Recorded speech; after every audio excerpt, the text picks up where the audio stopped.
Video like जरूर कर लीजिए और ऐसे वीडियो लगातार फ्री में पाने के लिए चैनल को तुरंत सब्सक्राइब कर लीजिए और बेल आइकन को जरूर टैप कर लीजिए ताकि आगे भी सारे वीडियो आपको मिलते रहे। यूट्यूब में फॉलो करते हैं तो प्लीज ये वाला फ्री टेलीग्राम चैनल जरूर ज्वाइन कर लीजिएगा। सारे नोटिफिकेशन सारे अपडेट यहीं पे आते हैं, ध्यान रखिए। Hello friends, welcome back to our YouTube channel CSAT preparation. उम्मीद है कि आप स्वस्थ होंगे और बेहतर तैयारी कर रहे होंगे।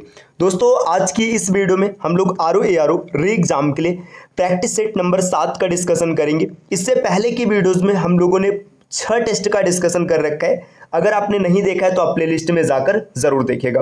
दोस्तों, यह क्लास RO ARO के अतिरिक्त सभी प्रकार के स्टेट PCS एग्जाम और वनडे एग्जाम के लिए भी समान रूप से उपयोगी है।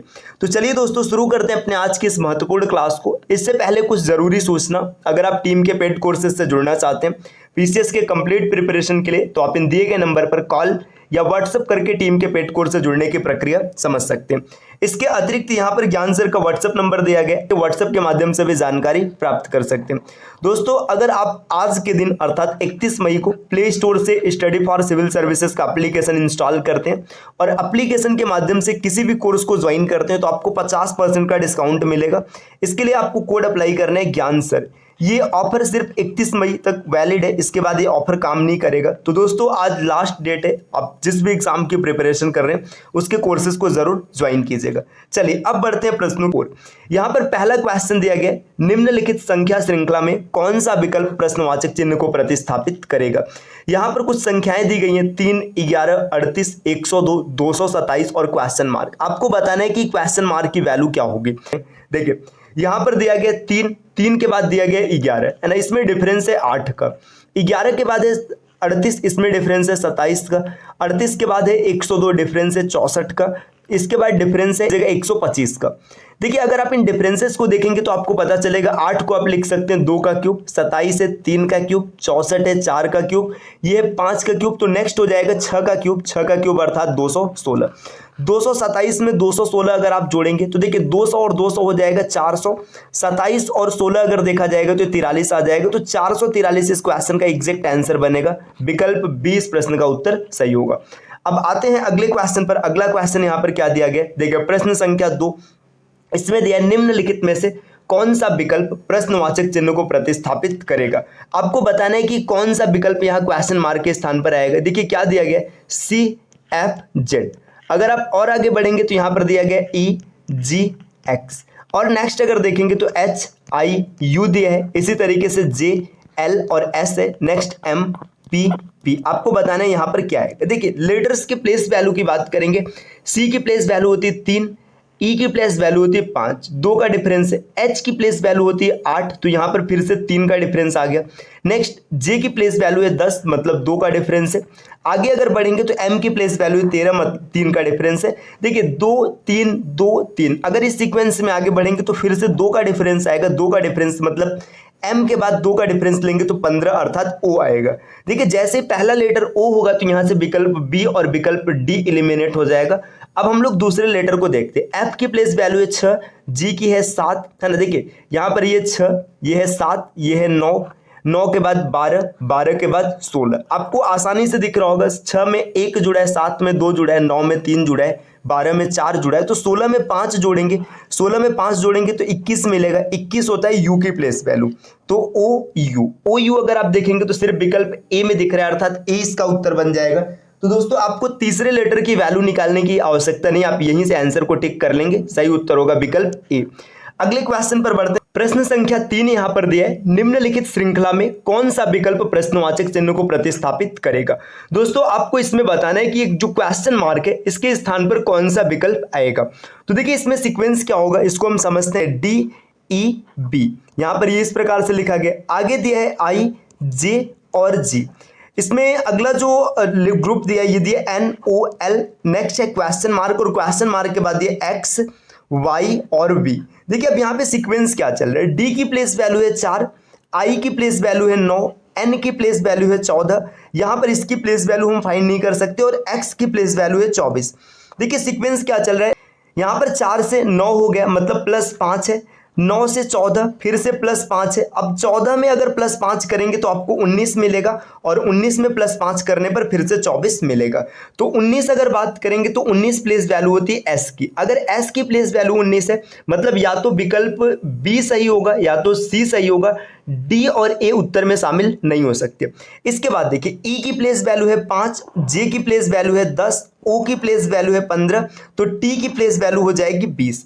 एस के बाद टी आएगा, एस के बाद टी जैसे ही आप रखेंगे तो एस टी क्यू, यहां पर विकल्प सी सही हो जाएगा, विकल्प बी भी इसका उत्तर नहीं बनेगा। दोस्तों अगले क्वेश्चन पर आते हैं, क्वेश्चन नंबर 4 में दिया है कि ट्रैक को किसी कूट भाषा में 64 के रूप में लिखा जाता है, तो उसी कूट भाषा में नेशन को क्या लिखा जाएगा। देखिए ट्रैक को 64 लिखा गया तो आपको बताना है नेशन क्या होगा। जिस तरीके से आपने पीछे लेटर्स के प्लेस वैल्यू के आधार पर क्वेश्चन को सॉल्व किया है तो चौथा क्वेश्चन भी इसी प्रकार से सॉल्व होगा। तो इसका सही उत्तर क्या होगा आपको कमेंट करके बताना है। अगले क्वेश्चन पर आते हैं, क्वेश्चन नंबर 5 यहां पर दिया है, दिए गए शब्द के दाहिनी ओर एक ऊर्ध्वाधर दर्पण रखा जाता है तो दर्पण प्रतिबिंब कैसा होगा। देखिए यहां पर बोला जा रहा है कि दाहिने ओर आप एक ऐसे मिरर रखेंगे और आपको बताना है कि इसका मिरर इमेज कैसे बनेगा। देखिए मिरर इमेज के क्वेश्चन में अगर नहीं भी बताया गया कि मिरर कहां रखा गया तो बाय डिफॉल्ट आपको दाहिने साइड में मानना होता है। अब यहां पर मिरर इमेज जब बनाएंगे तो एस का मिरर इमेज इस प्रकार से बनेगा, दूसरे एस का भी ऐसे ही बनेगा, दोनों एस उल्टा हो जाएगा तो एस से कोई त्रुटि नहीं है। अब देखिए यहां पर देखिए ई को देखेंगे तो ये ई सीधा दिख रहा है, ये विकल्प एलिमिनेट हो जाएगा। इसके बाद उल्टा ई बनेगा, सही है। एन की बात करेंगे तो एन उल्टा बनना चाहिए, देखिए इसमें एन सीधा बना हुआ है तो इस एन के कारण ये भी विकल्प एलिमिनेट हो जाएगा। इसके बाद पर इस एस को देखिए, एस यहां पर सीधा बना है, एस सीधा बना है मतलब ये एलिमिनेट हो जाएगा और विकल्प बी इसका उत्तर बन जाएगा।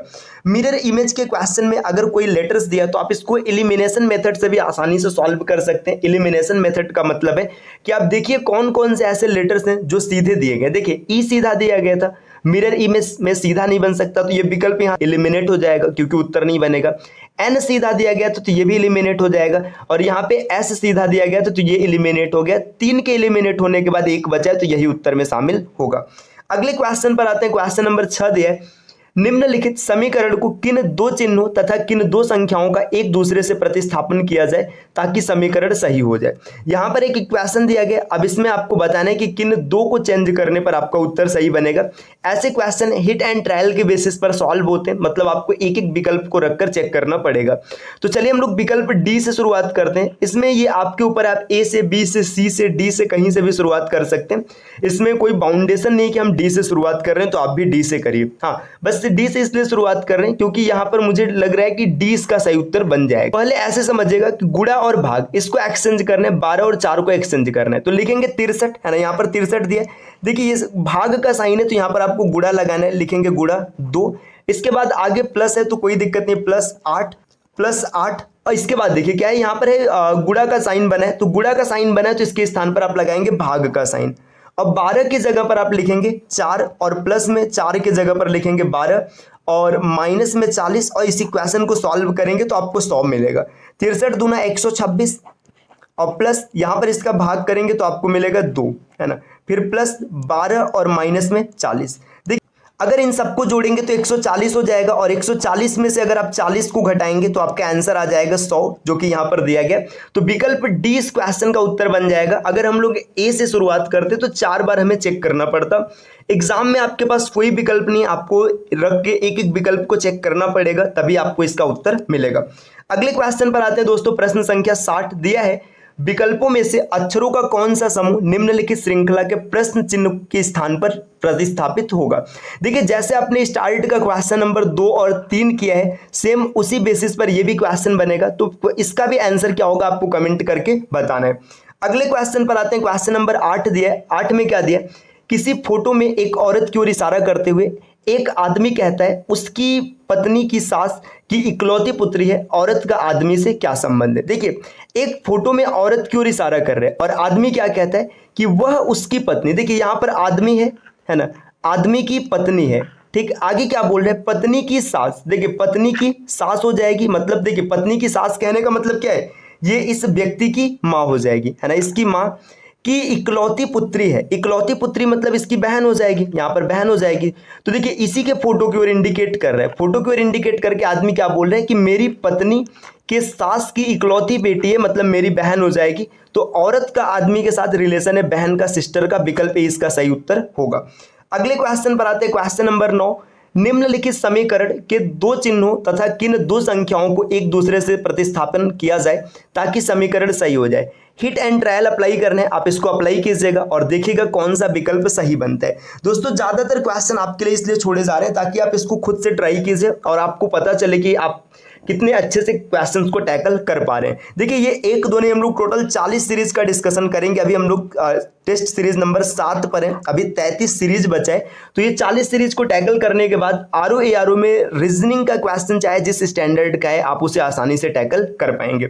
अगले क्वेश्चन पर आते हैं, क्वेश्चन नंबर 10 दिया है। उस चित्र का चयन करें जो तीसरे चित्र से ठीक उसी प्रकार संबंधित है जिस प्रकार दूसरा चित्र पहले से संबंधित है। देखिए यहां पर दूसरा पहले से रिलेटेड है तो आपको बताना है इसी प्रकार तीसरे से कौन सा चित्र रिलेटेड होगा। कुछ नहीं करना है, इनको ध्यान से देखो। देखो पहले और दूसरे को देखेंगे, यहां पर सर्कल नीचे था और खाली था, यहां पर सर्कल ऊपर आ गया, तो सेम यही रिलेशन होगा। देखिए यहां पे जो आपको वर्ग नीचे दिख रहा है, ऐसी आकृति को सेलेक्ट करेंगे जिसमें वर्ग ऊपर रहेगा और भरा हुआ रहेगा। तो देखिए विकल्प ए आंसर बन सकता है, विकल्प सी आंसर बन सकता है, लेकिन डी और बी उत्तर में शामिल नहीं हो सकता।